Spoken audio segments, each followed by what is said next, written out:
ये लो सब्जी की लिस्ट। और अम्मा ने खासकर कहा है कि गोल वाले बैंगन लेकर आ जाना, उन्हें बैंगन का भरता खाना है। पिछली बार भी उन्होंने बैंगन मंगाए थे, आप भूल गए थे, पर इस बार याद से बैंगन ले आना। अरे भाई, 1 सेकंड के अंदर तुमने इतनी बार बैंगन बैंगन बोल दिया है कि अब तो मैं उसे भूल ही नहीं सकता। ये अम्मा भी ना, पता नहीं इन्हें बैंगन का भरता इतना क्यों पसंद है। सुरेश सामान की लिस्ट लेकर बाजार चला जाता है और थैला भरकर सब्जी खरीद लाता है। हे भगवान, इतना याद दिलाने के बाद भी आप बैंगन लाना भूल गए। अब अम्मा मुझे सुना सुना कर मार डालेंगी। उन्हें तो लगेगा कि मैंने जानबूझकर आपको नहीं बताया। ये लो, मैं भी यही सोच रहा था रास्ते भर कि कौन सी ऐसी सब्जी है जिसे मैं भूल गया। अच्छा, तुम एक काम करो, ये सामान देखो, मैं भागकर बैंगन खरीद लाता हूँ। सुरेश वापस बाजार की तरफ चल देता है। अंधेरा हो चुका था। तभी उसे एक आदमी अपनी रेहड़ी को लाते हुए दिखाई देता है। उसकी रेहड़ी पर केवल 2 बैंगन रखे थे। अरे भाई, बैंगन कैसे दिए? अरे बाबूजी, सारे बैंगन बिक गए हैं, बस ये 2 बचे हैं। इनका क्या मोल भाव करना, 20 रुपए में ले जाओ। ये लो भैया, 20 रुपये पकड़ो और ये दोनों बैंगन दे दो। अगर आज बैंगन घर नहीं पहुंचे तो मेरी माँ तो मेरा बैंगन का भरता बनाकर खा जाएगी। सब्जी वाला हंसते हुए वो दोनों बैंगन सुरेश को पकड़ा देता है। घर आने पर वो बैंगन रूपा को दे देता है। अरे देख लिया तेरा प्यार सुरेश, सारी सब्जी याद रहती है तुझे, बस बैंगन याद नहीं रहते। हाँ, अरे अम्मा, तुम्हें पता है ना कि बैंगन की सब्जी मुझे इतनी खास पसंद नहीं है। तुम्हें न जाने सब्जी में ऐसा क्या मिलता है। हाँ हाँ, अब तो तू ऐसा ही बोलेगा। रूपा, अरे ओ रूपा, अब रात हो गई है, अभी रहने दे। कल सुबह तू मेरे लिए चटपटा सा बैंगन का भरता बना देना, ठीक है? ठीक है अम्मा। अगले दिन सुबह। देखो भाई, मेरे ऑफिस के लिए तुम टिफिन में कुछ और बनाकर दे देना। भगवान के वास्ते वो बैंगन का भरता तो बिल्कुल मत देना। अम्मा के लिए दोपहर में बना देना। हाँ हाँ, सबको बस यही लगता है कि इस घर में सबसे ज्यादा फ्री मैं ही हूँ। अभी कुछ बनाऊंगी, दोपहर में कुछ और बनाऊंगी। अच्छा, तो तुम एक काम करो, दोनों सास बहू बैठकर बैंगन का भरता खाओ। मैं ऑफिस में ही कुछ मंगाकर खा लूंगा। ऐसा बोलकर सुरेश ऑफिस के काम के लिए निकल जाता है और रूपा घर का काम खत्म कर किचन में आकर बैंगन का भरता बनाने की तैयारी करती है। एक बड़ा गोल वाला बैंगन लेती है और उस पर तेल लगाकर उसे चूल्हे पर रख देती है। अरे मार डाला, मार डाला, कैसे लोग हैं, सोने भी नहीं देते। अरे गरम आग पर बैठा दिया मुझे। बैंगन को उछलता हुआ देखकर रूपा डर कर किचन से बाहर निकल आती है। बैंगन अपने आप को आग से हटाकर ठंडे पानी में डाल देता है। तभी रूपा डरते डरते रसोई में आती है। अब वहां पर खड़े खड़े क्या देख रही हो? मैं ठंडे पानी में ठंड से कांप रहा हूँ। मुझे निकालकर किसी कपड़े से पोंछ तो दो। भूत, भूत, ये बैंगन नहीं, ये तो भूत है। अरे जरा आंखें खोल कर देखो, मैं बैंगन ही हूँ, कोई भूत नहीं हूँ। ठंड के मारे अकड़ गया हूँ, जरा मुझे कपड़े में डाल दो। रूपा रसोई से भागने को हो ही रही थी, तभी वो बैंगन उससे रिक्वेस्ट करता है कि वो गलती से ज्यादा ठंडे पानी में गिर गया है, उसे बाहर निकाल ले। रूपा डरते डरते उस बैंगन को बाहर निकालकर कपड़े से पोंछ देती है। हाँ, शुक्र है, अब मैं अच्छा महसूस कर रहा हूँ। तुमने भी गजब कर दिया। आओ देखा ना ताओ, तेल लगाकर मुझे चूल्हे पर रख दिया है। इसमें मेरी क्या गलती है? मुझे थोड़ी पता था कि तुम बोलने वाले बैंगन हो।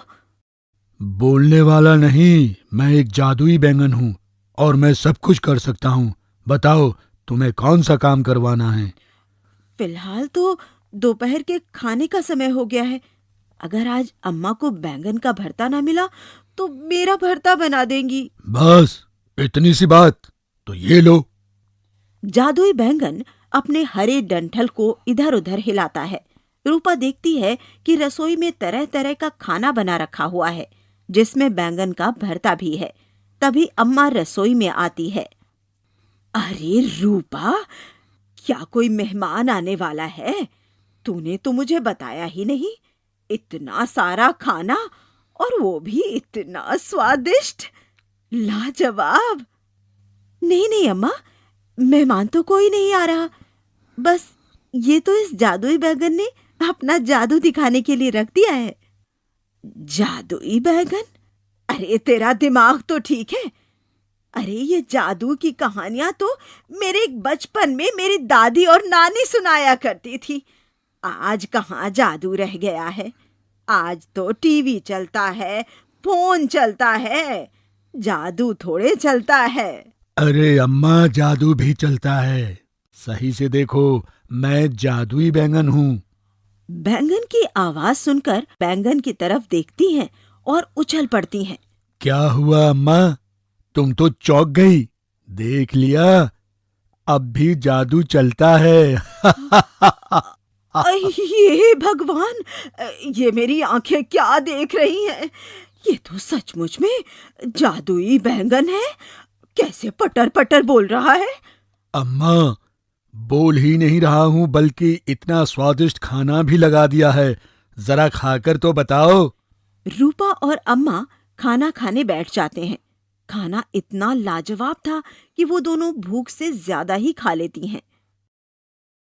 हे भगवान, इतना सारा खाना खा गई हूँ कि पेट भी फटने को हो रहा है। अम्मा बिल्कुल सही कह रही हो, मेरी भी ऐसी ही हालत हो रही है। अरे मेरे होते हुए परेशान होने की जरूरत नहीं है। वो खाना तो मैं अभी छूमंतर कर देता हूँ। थोड़ी ही देर में वो दोनों अपने आप को पहले जैसा महसूस करती हैं। अच्छा, तो तू जादुई बैंगन है, ये तो मैंने देख लिया। लेकिन इस खाना वाना बनाने के अलावा और क्या जादू जानता है? अम्मा, आप बताओ, आप कौन सा जादू देखना चाहती हैं? मेरे गांव में बड़ा सा हिंडोला लगा करता था झूलने के लिए। मुझे वो बहुत पसंद है, लेकिन जब से शहर में आई हूँ, यहाँ न जाने कैसे कैसे झूले होते हैं, बस वही नहीं मिलता। मेरी बड़ी इच्छा है मरने से पहले एक बार उस झूले पर झूल लूं। हाँ, बस इतनी सी बात। चलो ठीक है, आप अपनी आंखें बंद करो। अब अम्मा जैसे ही अपनी आंखें बंद करती हैं, अपने आप को हिंडोले पर पाती हैं। जी भरकर झूलने के बाद अम्मा खुश हो जाती हैं और बैंगन से कहती हैं कि वापस घर चलो। शाम को जब सुरेश घर आता है तो बड़ा परेशान था। क्या हुआ? इतना परेशान क्यों लग रहे हो? तबीयत तो ठीक है ना? हाँ, तबीयत को तो कुछ नहीं हुआ है, बस आज ऑफिस में बहुत इंपॉर्टेंट फाइल गुम हो गई है। अगर वो कल सुबह तक मुझे नहीं मिली तो मेरी नौकरी चली जाएगी। ऐसा लग रहा है जैसे किसी ने जानबूझकर उस फाइल को गुम कर दिया। भगवान न करे आप पर कोई मुसीबत आए। सुरेश परेशान होकर इधर से उधर घूम रहा था। रूपा चाय बनाकर ले आती है। तभी उसे अचानक जादुई बैंगन की याद आती है और वो सुरेश से कहती है, आप बिल्कुल चिंता मत करो, मैं अभी जादुई बैंगन से पूछकर बताती हूँ कि आपकी फाइल कहाँ पर है। देखो रूपा, यह मजाक का समय नहीं है। कौन सा जादुई बैंगन? तभी रसोई में से बैंगन उछलता उछलता ड्राइंग रूम में आ जाता है और सुरेश से कहता है, क्या बात है दोस्त, अपने हाथों से मुझे देखभाल कर घर लेकर आए और भूल गए। चलो वो सब तो हम बाद में बैठकर बात करेंगे। अच्छा, तो तुम्हारी परेशानी ये है कि तुम्हारी इंपॉर्टेंट फाइल गुम हो गई है। तुम्हारा अंदाजा बिल्कुल सही है। तुम्हारा ही दोस्त किशोर ने वो फाइल उठाकर अपने ऑफिस की टेबल की ड्रॉ में रखी हुई है। किशोर ने? मैं तो उसे अपना अच्छा दोस्त मानता हूं। आखिर उसने मेरे साथ ऐसा क्यों किया? क्योंकि उसे पता था कि फाइल के दिखाने के बाद तुम्हारी प्रमोशन पक्की है, जबकि उसकी अभी प्रमोशन दूर दूर तक भी नहीं है। खैर, तुम इन सब बातों को छोड़ो। कल सुबह जब तुम ऑफिस जाओगे, वो फाइल तुम्हें अपनी टेबल पर मिलेगी। तुम्हारा बहुत बहुत धन्यवाद दोस्त, तुम्हारी वजह से मेरी नौकरी बच गई। धन्यवाद देने की जरूरत नहीं है, ये तो मेरा काम है जिसमें मुझे बहुत मजा आता है। वैसे बड़ी हैरानी की बात है, उस दुकान वाले के पास में 2 ही बैंगन थे, उन्हें मैं ले आया। उसमें से एक जादुई बैंगन है, लगता है मेरी किस्मत बहुत अच्छी है। हाँ, मुझे भी लगता है तुम्हारी किस्मत बहुत अच्छी है, क्योंकि मैं पूरा टाइम उस दिन सबके हाथों में आने से खुद को बचाता रहा और आखिर में देखो तुम्हारे हाथों में आ ही गया। चलो भाई, अब तो हाथ मुंह धो लो। आपकी फाइल का मामला तो सुलझ गया है ना? सब लोग खाना खाने बैठ जाते हैं। जादुई बैंगन वहीं सोफे पर आराम से बैठा हुआ था। इस बैंगन को देखकर तो सचमुच मुझे बड़ी हैरानी हो रही है। जादुई बैंगन, वो भी हमारे घर। पर सुरेश बेटा, मैं सोच रही थी अगर जादू देखना ही है तो क्यों ना आज उन सब गरीब बच्चों की मदद करें जिनके पास उनकी जरूरत की चीजें भी नहीं हैं। अरे वाह माँ, तुमने तो बड़ा अच्छा सोचा। मैं भी यही सोच रहा था कि खाली बैठे बैठे मैं क्या करूं। हाँ माँ, ये सही रहेगा। परसों तुम्हारा जन्मदिन भी है। तुम्हारे जन्मदिन के उपलक्ष्य में हम गरीबों की मदद कर देते हैं। देखो भाई, मुझे तो कोई आपत्ति नहीं है, पर मैं ज्यादा दिन एक जगह पर नहीं रह सकता। मैं 1 हफ्ते तक यहाँ रुकूंगा। जो काम करवाना है इस 1 हफ्ते के बीच में ही करवा लो। अच्छा, ऐसी बात है? तुम सिर्फ 1 हफ्ते के लिए हमारे पास हो, फिर उसके बाद कहाँ चले जाओगे? मैं जादुई बैंगन हूँ। मैं उन्हीं लोगों के पास अपने आप पहुंच जाता हूँ जिन्हें मेरी जरूरत होती है। अगले दिन सुबह सुरेश जब अपने ऑफिस जाता है तो उसे फाइल अपनी टेबल पर ही मिलती है। वो अपने बॉस को सारी फाइल दिखाने के बाद प्रमोशन पा जाता है। घर आने पर वो बहुत खुश था और अगले दिन वो जादुई बैंगन की मदद से अपनी माँ के जन्मदिन पर सभी बच्चों को अच्छे अच्छे उपहार गिफ्ट देता है और बहुत सारे जरूरतमंद लोगों की मदद करता है। जादुई बैंगन भी कुछ दिन सुरेश के यहाँ रहने के बाद अपने आप एक रात वहां से गायब हो किसी और दूसरे जरूरतमंद के पास चला जाता है। अहिल्या अब जवान हो चुकी थी, लेकिन बचपन में मिली हुई सभी जिम्मेदारियों को वह आज भी उसी तरह निभा रही थी। बचपन में ही माता पिता के गुजर जाने के बाद अहिल्या अपनी दादी के साथ रहती थी और 12 साल की उम्र से ही वह अपनी दादी के साथ सब्जी बेचने का काम किया करती थी। समय के साथ साथ सब कुछ बदल जाता है। उसकी दादी अब काफी बूढ़ी हो चुकी थी और अहिल्या अब गली गली सब्जी बेचने के लिए जाया करती थी। सुबह सुबह सब्जियां ताज़ी रहती हैं अहिल्या, कहाँ मेरे चक्करों में पड़ी हुई है। अरे मेरे इतने हाथ पैर चलते हैं कि मैं अपना सामान उठा सकती हूँ। जा बेटा, जल्दी जा, काम को देर हो रही है।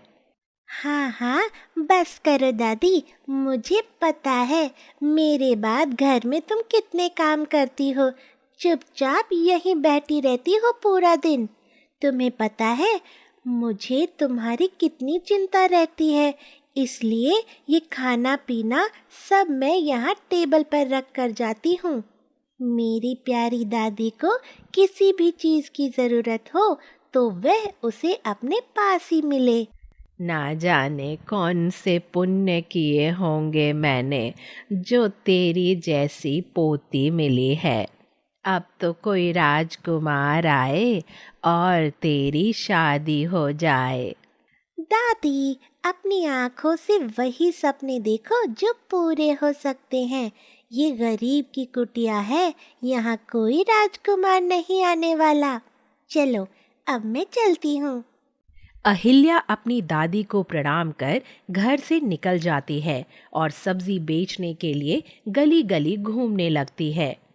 सब्जी ले लो, सब्जी, ताज़ा ताज़ा सब्जी, आलू, बैगन, भिंडी, तोरी, सब्जी ले लो, सब्जी, सब्जी वाली।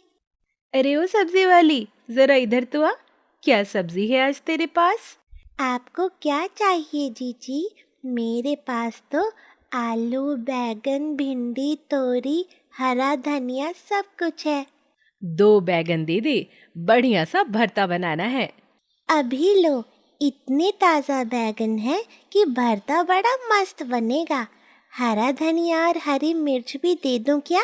बगैर हरे धनिया और मिर्च की तो भरता बनने से रहा। ला, 10 रुपए का वो भी दे दे। अहिल्या उस औरत को सब्जी दे अगली गली में जाकर आवाज लगाने लगती है। सब्जी ले लो, सब्जी, ताजा ताजा सब्जी। अरे ओ सब्जी वाली, जरा 1 किलो भिंडी तो तोल दे। और देख, भिंडी कच्ची होनी चाहिए। भाई साहब, कोई भी भिंडी उठाकर देख लो, बिल्कुल ताजी मिलेगी।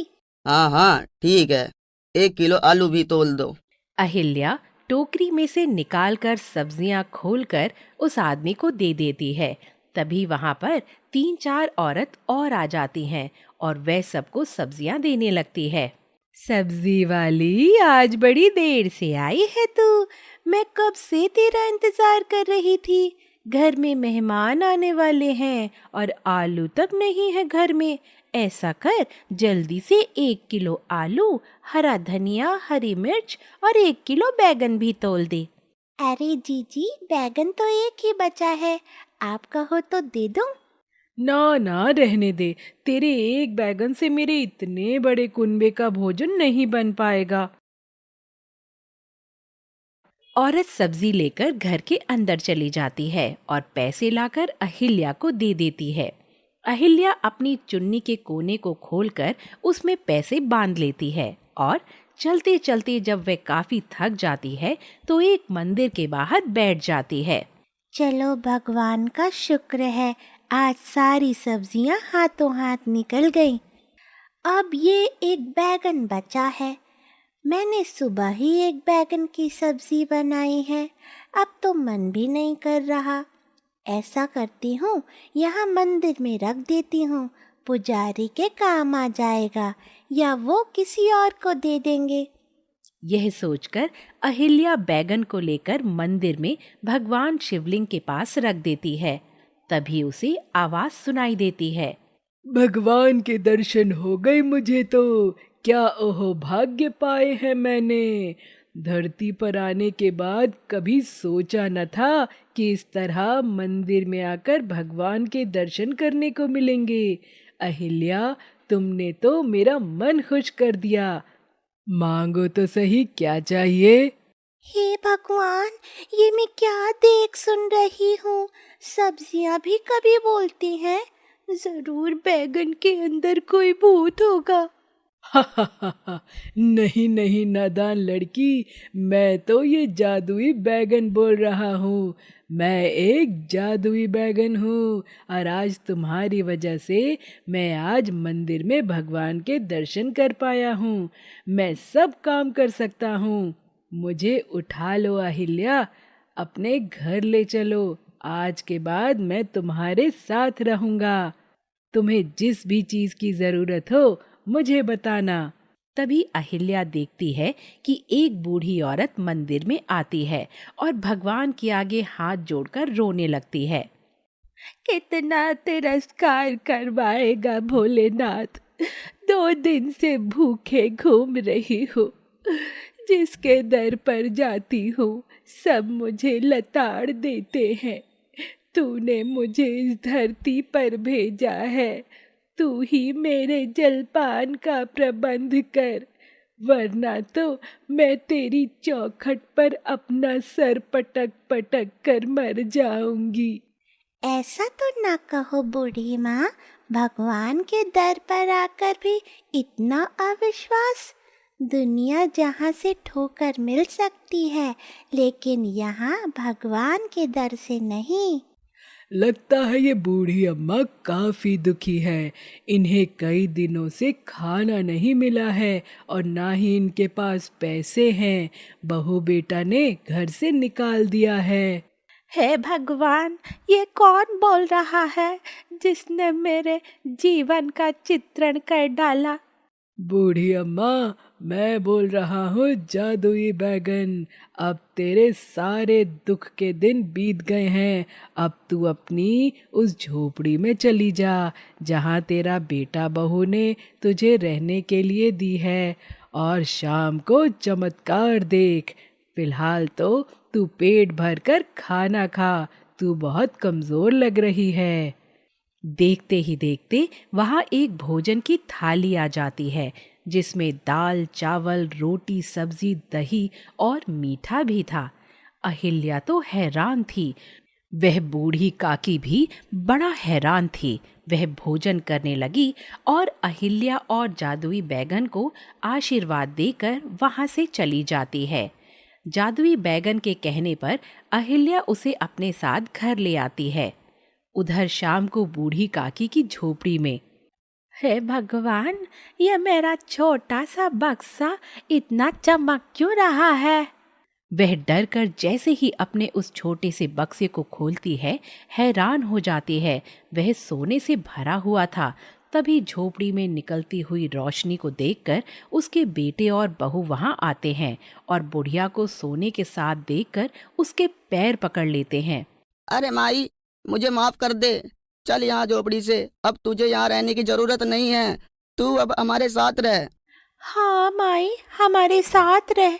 हम जो आज तेरे साथ कर रहे हैं वही कल हमारी औलाद हमारे साथ करेगी।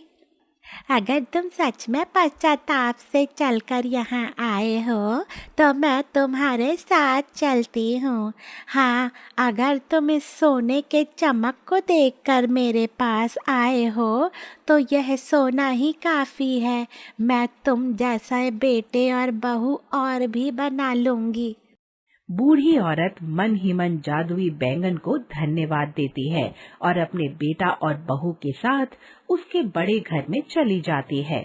उधर अहिल्या के साथ, अरे दादी ने अभी तक खाना नहीं खाया, लगता है इनकी तबीयत ठीक नहीं है।